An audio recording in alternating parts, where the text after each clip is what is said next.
ସାବର ଶ୍ରୀକ୍ଷେତ୍ର ସଂସ୍କୃତ ବିଦ୍ୟାପୀଠକୁ ସ୍ୱାଗତ। ବର୍ତ୍ତମାନ ଆମେ ପବନ ମୁକ୍ତାସନ ସିରିଜ ପାର୍ଟ 1 କରିବା। ପବନ ମୁକ୍ତାସନ ସିରିଜ ପାର୍ଟ 1।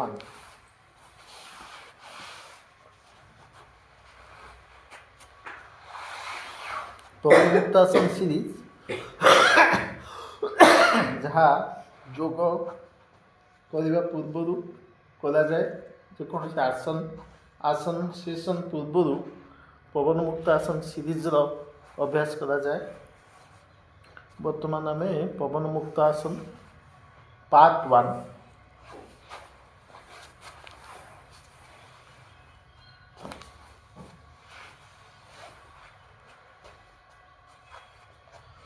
ଅଭ୍ୟାସ କରିବା।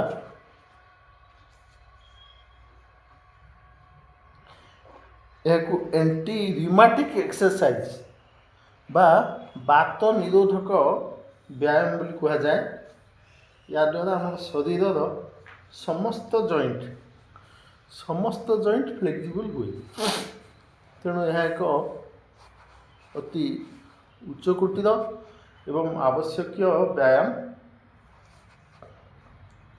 ଆମେ ସିଧା ହୋଇ ବସିବା, ଦୁଇ ଗୋଡ଼କୁ ସାମ୍ନା ପଟକୁ ସିଧା କରିଦେବା ଏବଂ ସିଧା କରି ଦୁଇ ପାଦ ଯୋଡ଼ିକି ରଖିବା। ଆଣ୍ଠୁ ସିଧା ରହିବ, ଶରୀର ସିଧା ରହିବ, ଦୁଇ ହାତ ପଛପଟକୁ ରହିବ। ଏହି ଅବସ୍ଥାକୁ ବେସ୍ ପୋଜିସନ୍ ବା ପ୍ରାରମ୍ଭିକ ସ୍ଥିତି କୁହାଯାଏ। ଏହି ପ୍ରାରମ୍ଭିକ ସ୍ଥିତିରୁ ଆମେ ବର୍ତ୍ତମାନ ଆରମ୍ଭ କରିବା। ପ୍ରଥମ ଅଭ୍ୟାସ ହେଉଛି ଟୋ ବେଣ୍ଡିଂ, ପାଦାଙ୍ଗୁଳି ନମନ। ପାଦର ଆଙ୍ଗୁଠି ଗୁଡ଼ିକୁ ବଙ୍କା କରିବା ଏବଂ ସିଧା କରିବା। ପାଦର ଆଙ୍ଗୁଠି ଗୁଡ଼ିକୁ ବଙ୍କା କରିବା ଏବଂ ସିଧା କରିବା। କେବଳ ପାଦର ଆଙ୍ଗୁଠି, ପାଦ ବୋଳାଗଣ୍ଠି ଅନ୍ୟ କୌଣସି ସ୍ଥାନରେ ମୁଭମେଣ୍ଟ ହେବ ନାହିଁ। କେବଳ ଆଙ୍ଗୁଠି ଗୁଡ଼ିକ ସାମ୍ନାକୁ ବଙ୍କା ହେବ, ପଛକୁ ବଙ୍କା ହେବ। ସାମ୍ନାକୁ ବଙ୍କା ହେଲା ବେଳେ ଆମେ ଶ୍ୱାସ ଛାଡ଼ିବା, ପଛକୁ ଗଲାବେଳେ ଶ୍ୱାସ ନେବା। ଶ୍ୱାସ ଛାଡ଼ିବା, ଆଗକୁ ବଙ୍କା କରିବା, ଶ୍ୱାସ ନେବା, ପଛକୁ ବଙ୍କା କରିବା। ଏବଂ ଆମର ଧ୍ୟାନକୁ ପାଦର ଆଙ୍ଗୁଠି ଉପରେ କେନ୍ଦ୍ରୀଭୂତ କରିବା, କନସେନ୍ଟ୍ରେଟ୍ କରିବା। ହେଲା ପାଦାଙ୍ଗୁଳି ନମନ 10 ଥର ପର୍ଯ୍ୟନ୍ତ କରିପାରିବା। ପରବର୍ତ୍ତୀ ବ୍ୟାୟାମ ହେଲା ଏଙ୍କଲ୍ ବେଣ୍ଡିଂ, ବୋଳାଗଣ୍ଠି ପାଖରୁ ବଙ୍କା କରିବା ଏବଂ ସିଧା କରିବା। ଏଙ୍କଲ୍ ବେଣ୍ଡିଂ, ଏଙ୍କଲ୍ ପାଖରୁ, ବୋଳାଗଣ୍ଠି ପାଖରୁ ଆମର ପାଦ ଆଗକୁ ଏବଂ ପଛକୁ ହେବ। ପାଦ ଆଗକୁ ଗଲାବେଳେ ରେଚକ, ପଛକୁ ଗଲାବେଳେ ପୂରକ। ରେଚକ ଅର୍ଥାତ୍ ଶ୍ୱାସ ଛାଡ଼ିବା, ପୂରକ ଅର୍ଥାତ୍ ଶ୍ୱାସ ନେବା। ଆଗକୁ ଗଲାବେଳେ ଶ୍ୱାସ ଛାଡ଼ିବା, ପଛକୁ ଗଲାବେଳେ ଶ୍ୱାସ ନେବା ଏବଂ ମନକୁ ବୋଳାଗଣ୍ଠି ପାଖରେ କେନ୍ଦ୍ରିତ କରିବା। ବର୍ତ୍ତମାନ ଆମର ପାଦାଙ୍ଗୁଳି ହେଲା, ବୋଳାଗଣ୍ଠିର ବ୍ୟାୟାମ ହେଲା ଏବଂ ଏଙ୍କଲ୍ ରୋଟେସନ୍ କରିବା। ଏଙ୍କଲ୍ ରୋଟେସନ୍ 10 ଟାଇମ୍ସ କରିବା। ବୋଳାଗଣ୍ଠିର ଘୂର୍ଣ୍ଣନ, ରୋଟେସନ୍, ବୋଳାଗଣ୍ଠି ଘୂରାଇବା। କେବଳ ବୋଳାଗଣ୍ଠି ପାଖରୁ ଘୂରିବ। ଦୁଇଟା ଯାକ ପାଦ ଏକା ମିଶିକିରି ଘୂରିବ କ୍ଲକ୍ ୱାଇଜ୍, ଘଣ୍ଟା ଦିଗରେ ବାମରୁ ଡାହାଣକୁ, ତାପରେ ଡାହାଣରୁ ବାମକୁ anticlockwise equal number of times. ଯେତେ ଥର ଆମେ ବାମରୁ ଡାହାଣକୁ ଘୂରେଇଥିଲେ ଠିକ୍ ସେତିକି ଥର ଡାହାଣରୁ ବାମକୁ ଘୂରେଇବା। 10 ଥର କ୍ଲକ୍ ୱାଇଜ୍, 10 ଥର ଏଣ୍ଟି କ୍ଲକ୍ ୱାଇଜ୍ କଲେ ଯଥେଷ୍ଟ ହେବ। ପରବର୍ତ୍ତୀ ବ୍ୟାୟାମ ହେଉଛି ଏଙ୍କଲ୍ କ୍ରାଙ୍କ। ଏଇଟା ହେଉଛି ବୋଳାଗଣ୍ଠିର ଘୂର୍ଣ୍ଣନ, ଏଙ୍କଲ୍ କ୍ରାଙ୍କ। ବର୍ତ୍ତମାନ ଆମେ ସେଇ ପୋଜିସନରୁ ଡାହାଣ ଗୋଡ଼କୁ ଉଠେଇ ଆଣିବା, ଡାହାଣ ଗୋଡ଼କୁ ଉଠେଇ ଡାହାଣ ପାଦକୁ ଆଣି ବାମ ଜଙ୍ଘ ଉପରେ ରଖିବା। ବାମ ଜଙ୍ଘ ଉପରେ ଏମିତି ଭାବରେ ରଖିବା ଯେମିତି ବଳା ଗଣ୍ଠି ଜଙ୍ଘରୁ ଟିକିଏ ବାହାରକୁ ରହେ। ଏହି ଅବସ୍ଥାରେ ବାମ ଗୋଡ଼ ସିଧା ରହିବ, ବାମ ଗୋଡ଼ ସିଧା ରହିବ। ଡାହାଣ ପାଦ ବଳା ଗଣ୍ଠିର ଭିତରୁ ଜଙ୍ଘ ଉପରେ ବାମ ଜଙ୍ଘ ଉପରେ ରହିବ। ବାମ ହାତରେ ଆମେ ଡାହାଣ ପାଦାଙ୍ଗୁଳିକୁ ଡାହାଣ ପାଦର ଆଙ୍ଗୁଠିକୁ ଧରିବା ଦୃଢ଼ ଭାବରେ ଏବଂ ଡାହାଣ ହାତରେ ଡାହାଣ ଆଣ୍ଠୁକୁ ଧରିବା। ଡାହାଣ ଆଣ୍ଠୁ ନୁହେଁ, ଡାହାଣ ପେଣ୍ଡାକୁ ଧରିବା। ଆମେ ଡାହାଣ ପେଣ୍ଡାକୁ ଧରିବା, କାରଣ ଡାହାଣ ପେଣ୍ଡାକୁ ଧରିଲେ ଆମର ପାଦ ଆଉ ଆଣ୍ଠୁ ଏସବୁ ହଲିବ ନାହିଁ। ଏହି ଅବସ୍ଥାରେ ଆମେ ବାମ ଆଙ୍ଗୁଠିକୁ ବାମ ପାଦର ଆଙ୍ଗୁଠିକୁ ଧରି ଘୂରେଇବା କ୍ଲକ୍ ୱାଇଜ୍।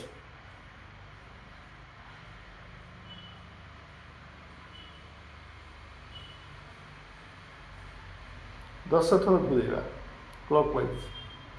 ପାଦ ତଳକୁ ଗଲାବେଳେ ଶ୍ୱାସ ଛାଡ଼ିବା, ଉପରକୁ ଗଲାବେଳେ ଶ୍ୱାସ ନେବା।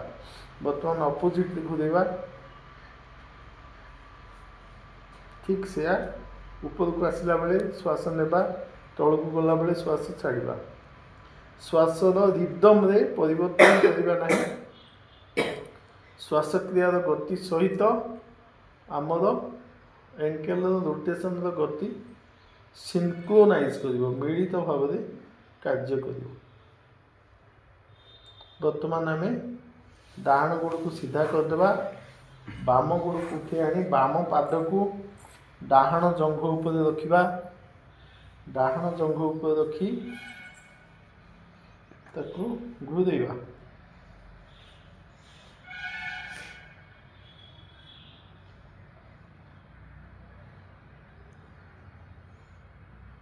କ୍ଲକ୍ ୱାଇଜ୍ ଘୂରେଇଲେ ତାପରେ ଏଣ୍ଟି କ୍ଲକ୍ ୱାଇଜ୍ ଘୂରେଇବା। ଆମର ଧ୍ୟାନ ବଳା ଗଣ୍ଠି ଉପରେ ରହିବ, ଘୂର୍ଣ୍ଣନ ଉପରେ ରହିବ, ଶ୍ୱାସକ୍ରିୟା ଉପରେ ରହିବ ଏବଂ ମେଣ୍ଟାଲ୍ କାଉଣ୍ଟିଂ, ମନେ ମନେ ଯେଉଁ ଗଣିବା 10 ଥର ତା ଉପରେ ରହିବ। ମନ ଅନ୍ୟ କୌଣସି ଦିଗକୁ, ଅନ୍ୟ କୌଣସି ବିଷୟକୁ ଯିବ ନାହିଁ। ବର୍ତ୍ତମାନ ଆମର ପାଦର ଆଙ୍ଗୁଠି ଏବଂ ବଳା ଗଣ୍ଠିର ବ୍ୟାୟାମ ସରିଛି। ପରବର୍ତ୍ତୀ ବ୍ୟାୟାମ ହେଲା ଆଣ୍ଠୁ ନି ବେଣ୍ଡିଂ। ଏହି ଅବସ୍ଥାରେ ଆମେ ନିକୁ ବେଣ୍ଡ କରିବା, ଆଣ୍ଠୁକୁ ବଙ୍କା କରିବା ଏବଂ ସିଧା କରିବା। ଡାହାଣ ପାଦକୁ 6 ଇଞ୍ଚ ଉପରକୁ ଉଠେଇବା। ତାପରେ ଡାହାଣ ପାଦକୁ ବଙ୍କା କରିବା ଆଣ୍ଠୁ ପାଖରୁ, ତାକୁ ପାଦରେ ଟାଣିକିରି ଟିକେ ପ୍ରେସ୍ କରିବା। ତାପରେ ସିଧା କରିବା।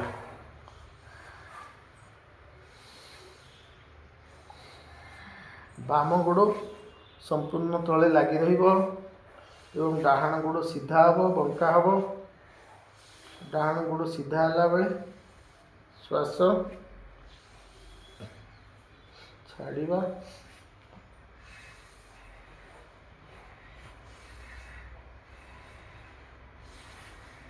ଶ୍ୱାସ ନେବା, ଶ୍ୱାସ ଛାଡ଼ିବା। ଡାହାଣ ଗୋଡ଼ ସିଧା ହେଲା ବେଳେ ଶ୍ୱାସ ନେବା, ବଙ୍କା କଲାବେଳେ ଶ୍ୱାସ ଛାଡ଼ିବା।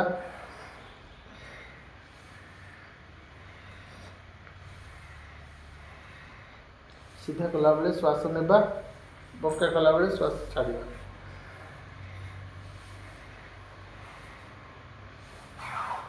ବର୍ତ୍ତମାନ ବାମ ଗୋଡ଼ରେ କରିବା 10 ଟାଇମ୍ସ, 10 ଥର।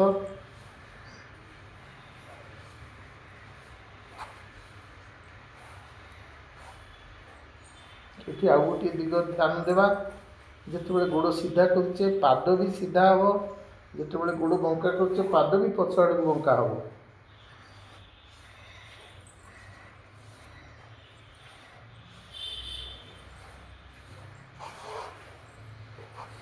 ବର୍ତ୍ତମାନ ଆମେ ବେସ୍ ପୋଜିସନ୍କୁ ଆସିଯିବା।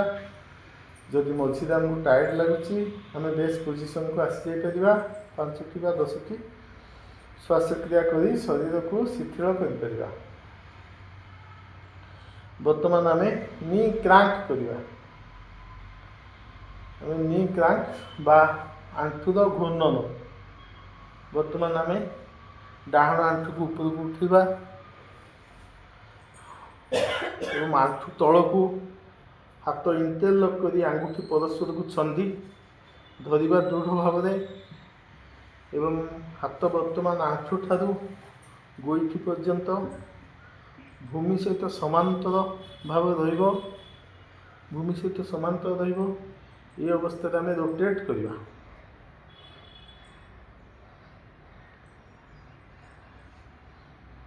रोटेशन करवा तलु ऊपर को ऊपर तल को जिते बड़े आम तलु ऊपर को नेबा सेते बड़े इनहेल करवा श्वास ग्रहण करवा पूरक करवा। जिते बड़े तल को आसबो एक्सेल करवा श्वास छाड़वा रेचक करवा। बर्तमान एंटी क्लॉकवाइज घूरेवा घंटा कंटार विपरीत दिगरे ठीक सेमिति ऊपर को पाद गला बेले श्वास ग्रहण तलू को आसला बेले श्वास त्याग 10 थर लेखाएं करवा। बर्तमान बाम गोड़ साहाय्य करवा ठीक से भली बाम गोड़ दोहरेवा।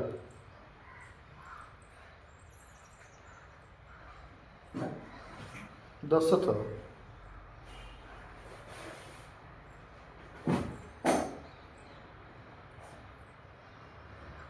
अपोजिट करवा।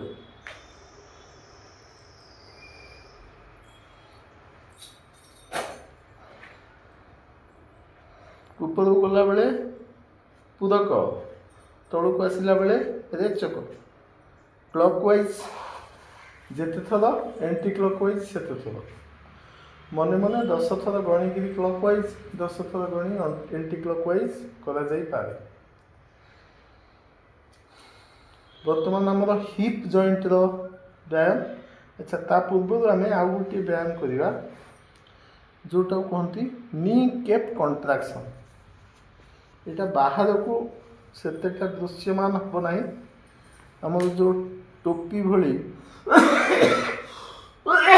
आंठू पर दीटा रही जहाँ को कहुए जानू फड़क। जानू फड़क बोली कहुए नी कैप।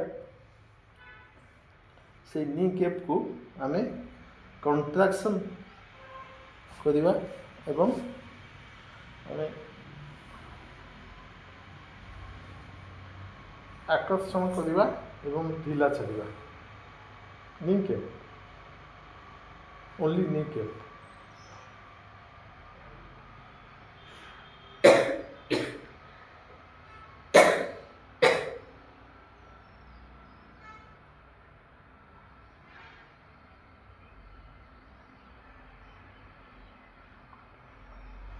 बर्तमान आम हिप जॉइंट नितंब पाखक जीवा।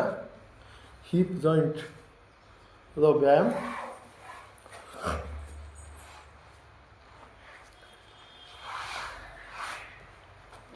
बाम गोड़ सीधा के रखा डाहाण गोड़ को आनी बाम जंघ ऊपर रखा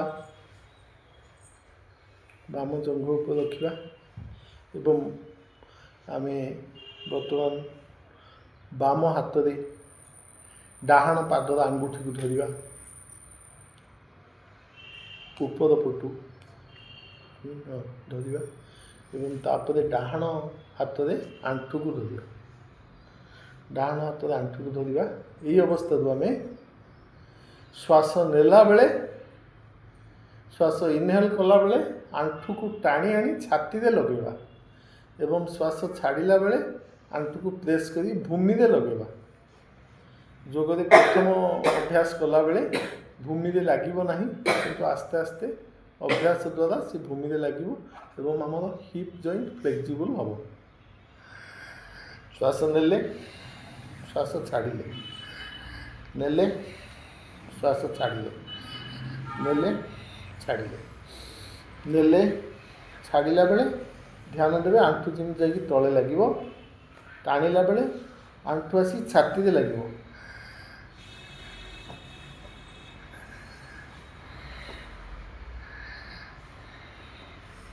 जो मैंने प्रथम अभ्यास करेंगे तांकर आंठू तले लगे ना किंतु धीरे धीरे अभ्यास द्वारा आंठू तले लगे भूमि को स्पर्श कर द्वारा आम पद्मासन स्वस्तिकासन प्रभृति ध्यानात्मक आसन गुड़िक करने सक्षम हो पार 10 थर आम जो निजे अभ्यास करवा मन मन काउंट करवा मन मन काउंट है आम मन अन्य कौन सी आड़ को विचलित हम ना कनसेंट्रेट रही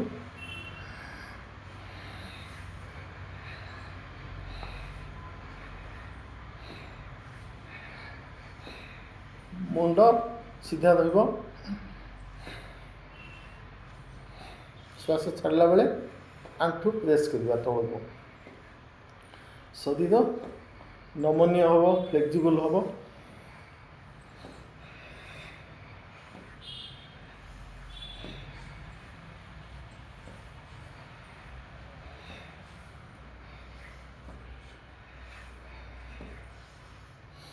10 थर पर्यंत कर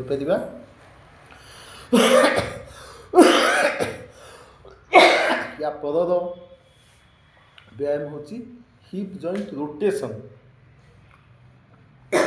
ठीक सेमती आम हाफ बटरफ्लाई पूर्वटार ना हूँ हाफ बटरफ्लाई अर्ध प्रजापति आसन जोटा आम आग कले से अर्ध प्रजापति आसन बा हाफ बटरफ्लाई बर्तमान आम करवा हिप जॉइंट रोटेशन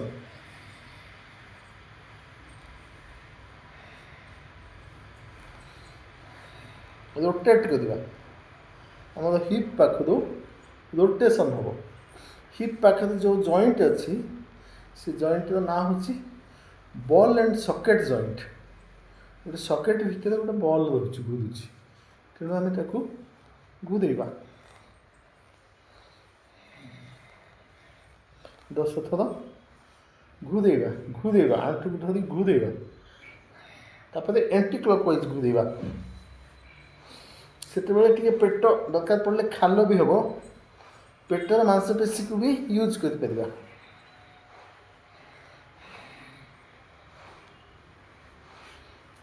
घूरेवा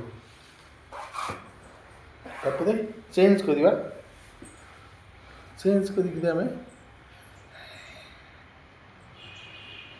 क्लॉकवाइज घूरेवा 10 थर एंटी क्लॉकवाइज घूरेवा भी 10 थर श्वासक्रिया तो सही एका नियम तौल को गला बेले श्वास छाड़ा ऊपर को आसला बेले श्वास नेबा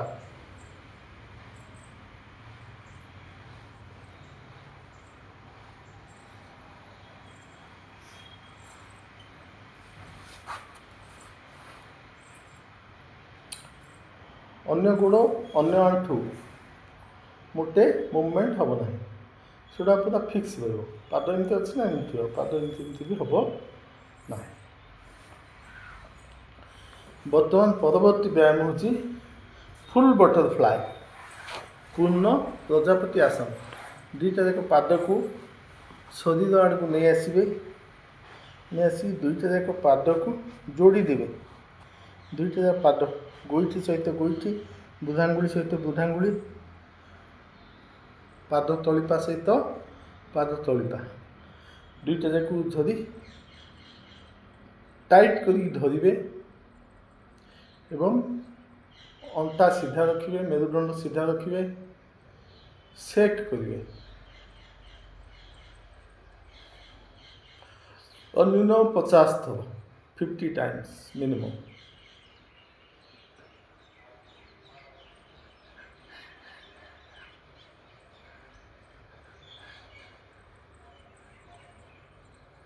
छाती सामान्य आग को ताहले मेरुदंड संपूर्ण सीधा रही ये मूवमेंटा गोटे प्रजापति उड़िला भली देखाଯିବ। पूर्ण तितली आसन, पूर्ण प्रजापति आसन बा फुल बटरफ्लाए 50 थर। जो मानकर पद्मासन हुए नहीं मैंने आउ अधिक थर आगे कर अभ्यास 100 थर 200 थर, जाफल हिप पाखर जॉइंट फ्लेक्सिबल हो आम ध्यानात्मक आसन करने सक्षम हो पाइबा।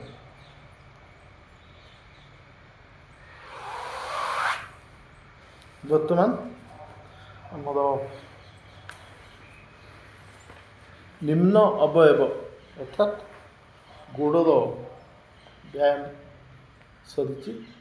गोड़र समस्त जॉइंट को आम फ्लेक्सिबल कले ये आम अनुभव कर प्रत्येक जॉइंट आमर एक्टिव हो। बर्तमान आमर ऊर्ध्व अवयव बा हाथर व्यायाम दुईटा जगह हाथ को आम सीधा करके भूमि सहित समांतर कर रखा। आंगुठी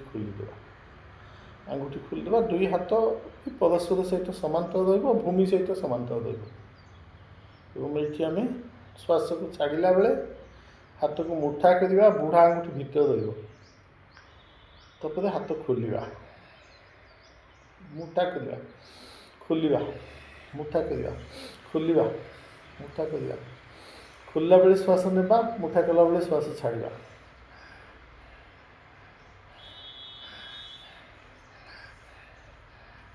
ध्यान देवा जमती आम मेरुदंड सीधा अच्छे, मेरुदंड को बंका करने को देवा नहीं। 10 थर कर रिस्ट बेंडिंग करवा, रिस्ट पाखर कच्ची पाखर आम तल को बंका करवा, ऊपर को नेबा।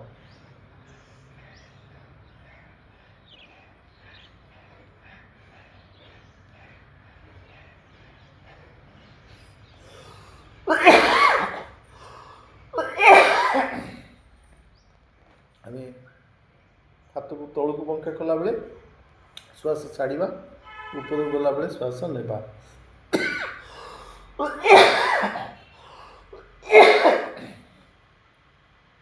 तापर आम रिस्ट रोटेशन,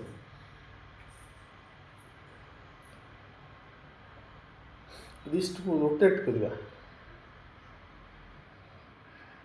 रिस्ट रोटेशन भी से एका श्वास क्रिया नियम फॉलो करवा। तल को आसला बेले श्वास ने छाड़ा, ऊपर गला बेले श्वास नेबा और एंटी क्लॉकवाइज करवा, विपरीत दिगरे करवा। 10 थर। तापर एल्बो बेंडिंग, कहूणी नमन,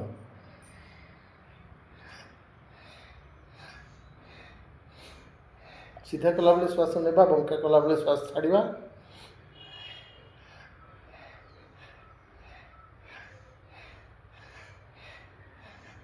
हाथ भूमि सहित पैरेलल ही रहा, हाथ तलू एमती हेनी, हाथ को पूरा सीधा रखिए।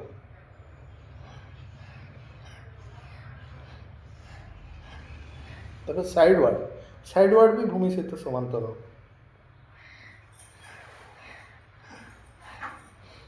तलू को जीवनी समांतर जगह तलू को जीवनी।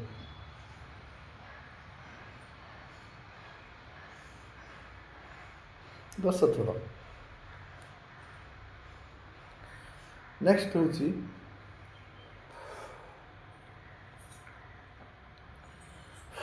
शोल्डर जॉइंट रोटेशन, स्कंद चक्र, कांधर व्यायाम।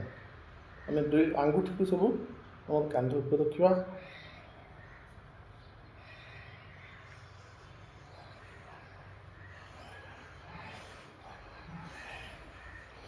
ऊपर को गला बेले श्वास नेबा, तल को आसला बेले श्वास छाड़ा। आगू को आसला बेले दुईटा कहूणी को जोड़ा। ऊपर को गला बेले आमर हाथ पापुली आंगुठी कान को लगे, कान को स्पर्श कर। आगू को आसला बेले दुई कहूणी जोड़ी हम। ऊपर को गला बेले श्वास नेबा, तल को आसला बेले श्वास छाड़ा। तापर अपोजिट करवा, विपरीत दिगरे।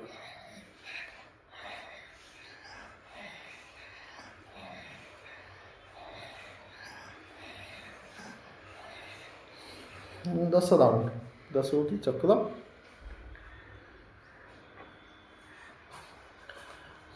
ଆମେ ବର୍ତ୍ତମାନ ଅନୁଭବ କଲେ ଯେ ଆମର ଶରୀରର ସମସ୍ତ ଜଏଣ୍ଟର ବ୍ୟାୟାମ ଆମେ କରିସାରିଲେ। ଯେମିତି ଆମେ ଗୋଟେ ସାଇକେଲ ସକାଳୁ ବାହାର କଲେ ପ୍ରତ୍ୟେକ ସନ୍ଧି ତାର ସଫା କରୁଛି, ସଫା କରିକି ଅଏଲ୍ ପକାଉଛେ ବା ସଫା କରୁଛେ ଏବଂ ତାପରେ ଆମେ ସାଇକେଲ ଚଲାଉଛେ। ଯେମିତି ସାଇକେଲଟା ଆମର କାମ ଦେବ ଠିକ୍ରେ, ସେମିତି ଏ ଶରୀର ବି ହେଉଛି ଆମର ଭେହିକାଲ୍। ଶରୀର ହେଉଛି ରଥ, ଆମେ ହେଉଛେ ରଥୀ, ଆମେ ବୋଲେ ଆତ୍ମା। ତେଣୁ ଶରୀର ରଥରେ ଆତ୍ମା ସବାର ହେଇଛି, କିନ୍ତୁ ଶରୀର ରଥକୁ ବି ଆମେ ଯତ୍ନ ନେବା ଦରକାର। ତେଣୁ ଆମେ ସକାଳୁ ସମସ୍ତ ଜଏଣ୍ଟକୁ ଆମେ ବର୍ତ୍ତମାନ ଆକ୍ଟିଭେଟ୍ କରୁଛେ, ରିଚାର୍ଜ କରୁଛେ। ଯେମିତି ମୋବାଇଲ ଆମର ସକାଳୁ ଯଦି ଚାର୍ଜ ନଥିବ କାମ ଦେବନି, ଠିକ୍ ସେମିତି ଶରୀର ଘଟ, ଏ ଶରୀରକୁ ଘେରଣ୍ଡ ଘଟ ବୋଲି କହିଛନ୍ତି। ସ୍ୱତ୍ମାରାମ ମଧ୍ୟ ତାକୁ ଘଟ ବୋଲି ବର୍ଣ୍ଣନା କରିଛନ୍ତି। ତେଣୁ ଏ ଯେଉଁ ଘଟକୁ କାର୍ଯ୍ୟକ୍ଷମ କରିବା ପାଇଁ ଏଇଟା ଦରକାର। ନେକ୍ସଟ ଆପଣ ଆଉ କେଉଁ ସ୍ଥାନଟା ରହିଲା ବାକି? ଆଉ ରହିଲା ବେକ।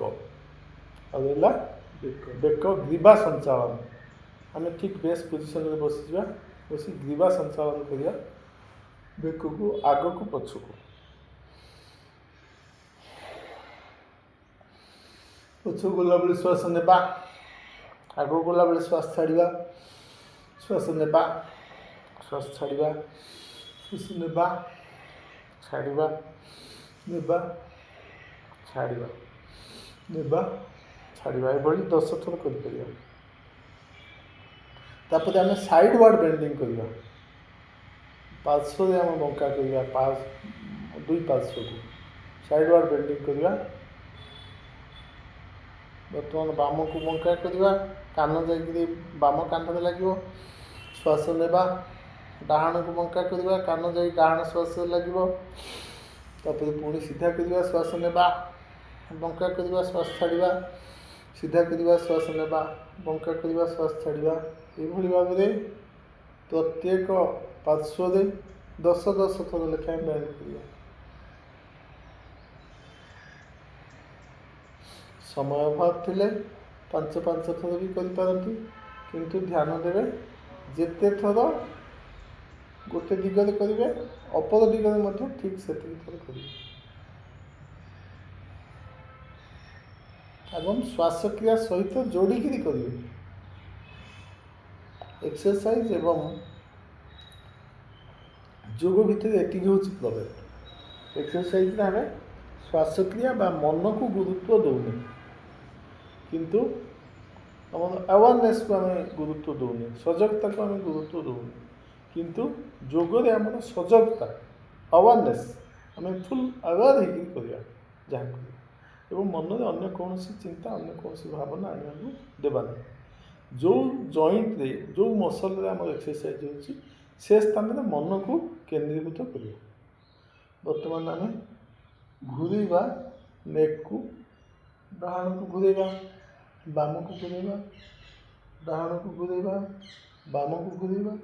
ଏଇଠି ମଧ୍ୟ ଶ୍ୱାସକ୍ରିୟା, ଘୂରେଇଲା ବେଳେ ଶ୍ୱାସ ଛାଡ଼ିବା, ଅଧାରେ ଶ୍ୱାସ ନେବା, ପୁଣି ଘୂରେଇଲା ବେଳେ ଶ୍ୱାସ ଛାଡ଼ିବା।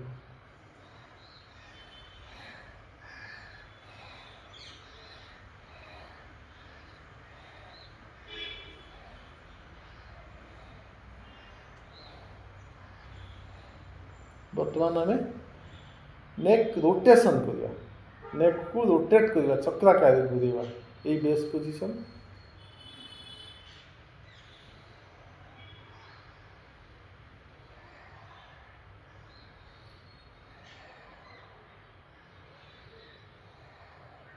ପଛକୁ ଗଲାବେଳେ ଶ୍ୱାସ ନେବା, ଆଗକୁ ଗଲାବେଳେ ଶ୍ୱାସ ଛାଡ଼ିବା।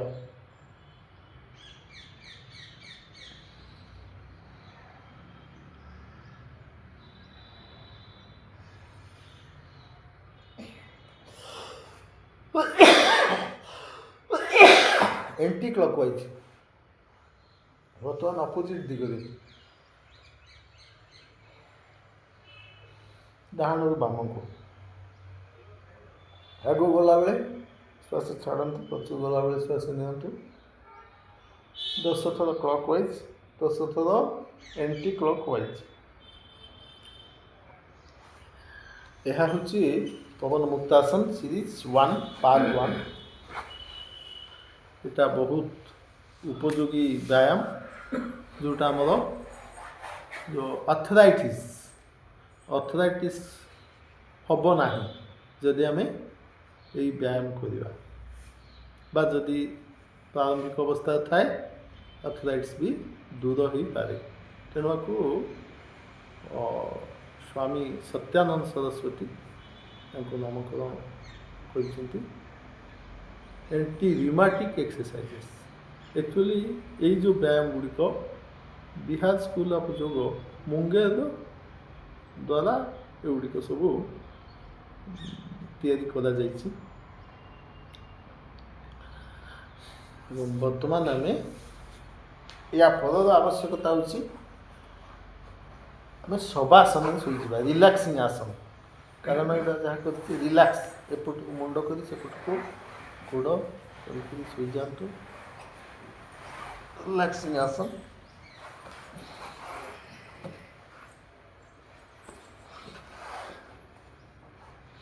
ଦୁଇ ଗୋଡ଼ ଭିତରେ ବ୍ୟବଧାନ ରହିବ 2 ଫୁଟ। ଦୁଇ ପାଦ ଦୁଇ ପାର୍ଶ୍ୱକୁ ଢଳି ରହିବ। ଦୁଇ ହାତ ଶରୀର ଠାରୁ 4-5 ଇଞ୍ଚ ବ୍ୟବଧାନରେ ରହିବ ଏବଂ ହାତର ପାପୁଲି ଉପରକୁ ରହିବ। ହାତର ଆଙ୍ଗୁଠି ଗୁଡ଼ିକ ସାମାନ୍ୟ ବଙ୍କା ହେଇକି ରହିବ, କାରଣ ଆମେ ସେଠି କିଛି ପ୍ରୟାସ କରିବା ନାହିଁ, ଆପେ ଆପେ ଯେତିକି ବଙ୍କା ହେଲା। ଦୁଇ ଗୋଡ଼କୁ ମଧ୍ୟ ଦୁଇ ସାଇଡ଼କୁ ଜବରଦସ୍ତ ବଙ୍କା କରିବା ନାହିଁ, ଯେତିକି ବଙ୍କା ହେଲା। ଏହାର ନାମ ହେଉଛି ଶବାସନ। ଶବାସନର ଅର୍ଥ ହେଉଛି ଶବ ଆସନ। ଶବ ଅର୍ଥାତ୍ ପ୍ରାଣହୀନ ଶରୀର। ପ୍ରାଣହୀନ ଶରୀର ଯେଉଁଭଳି ରହିଥାଏ, ପ୍ରାଣ ନଥିବା ଶରୀରରେ କିଛି ପ୍ରୟାସ ନଥାଏ। ଏଠାରେ ମଧ୍ୟ କିଛି ପ୍ରୟାସ ରହିବ ନାହିଁ, ଶରୀରକୁ ସମ୍ପୂର୍ଣ୍ଣ ଶିଥିଳ କରି ଛାଡ଼ିଦେବ।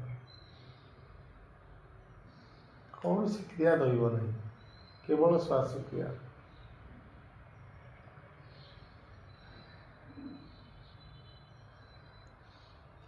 ଶ୍ୱାସର ଗମନାଗମନ।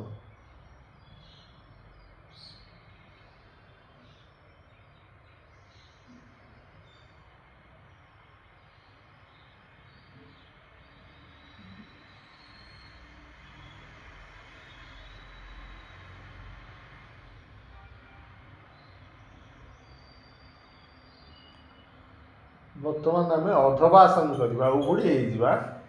ଅର୍ଦ୍ଧବାସନ।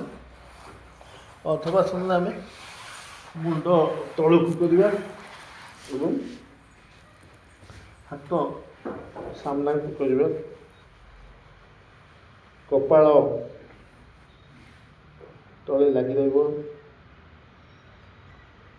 ଦୁଇ ପାଦ ଯୋଡ଼ି ହୋଇ ରହିବ। ଦୁଇ ପାଦର ବୃଦ୍ଧାଙ୍ଗୁଳିର ନଖ ଭୂମିକୁ ସ୍ପର୍ଶ କରିବ। ହାତର ପାପୁଲି ଭୂମିକୁ ଲାଗି ରହିବ।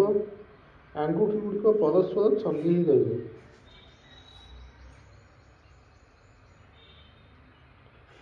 ଏହି ଅବସ୍ଥାରେ ଆମେ 5ରୁ 10 ଶ୍ୱାସକ୍ରିୟା କରିପାରିବା। ଏହାଦ୍ୱାରା ଶରୀର ଶିଥିଳ ହୁଏ, ଶରୀରର କ୍ଳାନ୍ତି ଦୂର ହୁଏ। ବର୍ତ୍ତମାନ ଜଷ୍ଟିକାସନ। ଦୁଇ ହାତକୁ ଇଣ୍ଟରଲକ୍ କରିବା, ଆଙ୍ଗୁଠି ପରସ୍ପର ଛନ୍ଦିବା, ବେକ ଉପରେ ରଖିବା। ଜଷ୍ଟିକାସନ।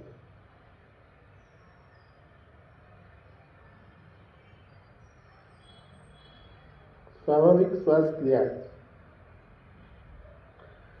ବର୍ତ୍ତମାନ ମକରାସନ।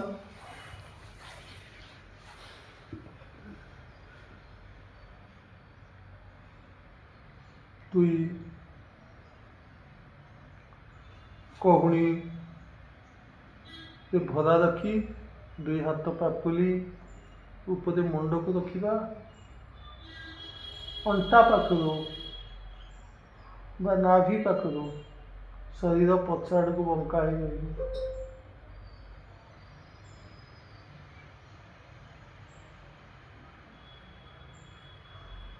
ନେକ୍ସଟ ହେଲା ମତ୍ସ୍ୟ କ୍ରୀଡ଼ାସନ। ଆମେ ଡାହାଣ ଗୋଡ଼କୁ ବଙ୍କା କରିବା। ବର୍ତ୍ତମାନ ବାମ ହାତ ପାପୁଲି ଉପରେ ଡାହାଣ ହାତ ପାପୁଲି, ତା ଉପରେ ମୁଣ୍ଡ ଏବଂ ଡାହାଣ କହୁଣି ଆଉ ଡାହାଣ ଆଣ୍ଠୁ ପରସ୍ପର ଯୋଡ଼ି ହୋଇ ରହିବ। ବାମ କହୁଣି ଠାରୁ ବାମ ପାଦ ପର୍ଯ୍ୟନ୍ତ ଶରୀର ଗୋଟେ ସରଳ ଲେଖାରେ ରହିବ।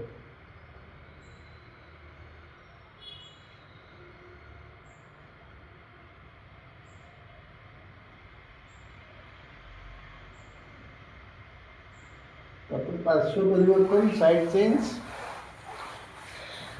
ସାଇଡ୍ ଚେଞ୍ଜରେ ଆମେ ଡାହାଣ ଆଣ୍ଠୁକୁ ଉପରକୁ ନେଇ ଆସିବା। ପାଦ ତଳେ ଲାଗିକି ରହିବ ବୁଢ଼ା ଆଙ୍ଗୁଠି ଏବଂ ଗୁଇଠି ତ ନାହିଁ, ପେଣ୍ଡା ଏବଂ ବଳା ଗଣ୍ଠି ଲାଗି ରହିବ। ଡାହାଣ ହାତ ପାପୁଲି ଉପରେ ବାମ ହାତ ପାପୁଲି, ତା ଉପରେ ଗାଲ ଏବଂ ଡାହାଣ କହୁଣି ଠାରୁ ଡାହାଣ ପାଦ ପର୍ଯ୍ୟନ୍ତ ଗୋଟିଏ ସରଳ ରେଖା ରହିବ। ଶ୍ୱାସକ୍ରିୟା 5 ରୁ 10 ଥର। Relax position.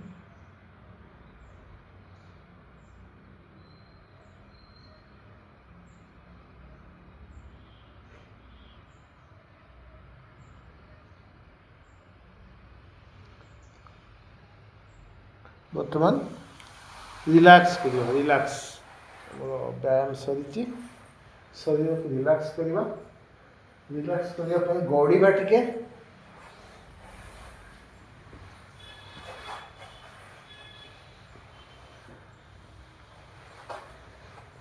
ଗଡ଼ିକିରି ଆମେ ଗୋଡ଼କୁ ବଙ୍କା କରି ହାତ ଭରା ଦେଇକି ଉଠିବା।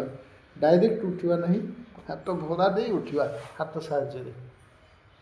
ଏ ହେଲା ଆମର ପବନ ମୁକ୍ତାସନ ସିରିଜ ପ୍ରଥମ ଭାଗର ଅଭ୍ୟାସ ଆପଣମାନେ ସମସ୍ତେ କରିଛନ୍ତି।